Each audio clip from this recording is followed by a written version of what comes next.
में आउ गोटे क्वेश्चन सॉल्व करबा ए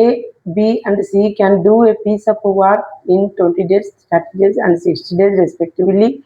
In how many days can A do the work if he is assisted by B and C on every third day?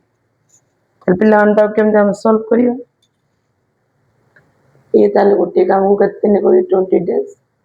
B करू जी 30 days सी करू जी 60 days तो total efficiency तांकर केते आसी हला 60 ताले ये रहला 3 2 1 तो बर्तमान से कहला ए in how many days can A do the work if he is assisted by B and C every third day अर्थात दी दिन ए करिवो थर्ड दिन बी एंड सी सहित मिसिकिनी ए करिवो ताले 60 यूनिट काम के दिन शेष करी ताले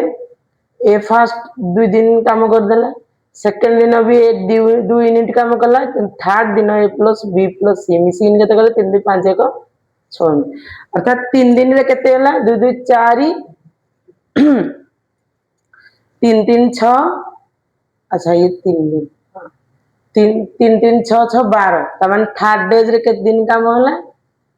12 यूनिट काम होला तो 12 यूनिट काम को के दिन लागो जी 3 दिन लागो जी ताले 60 यूनिट काम को के दिन लागियो 3/12 12 into 60 12 5 60 15 days that is the answer.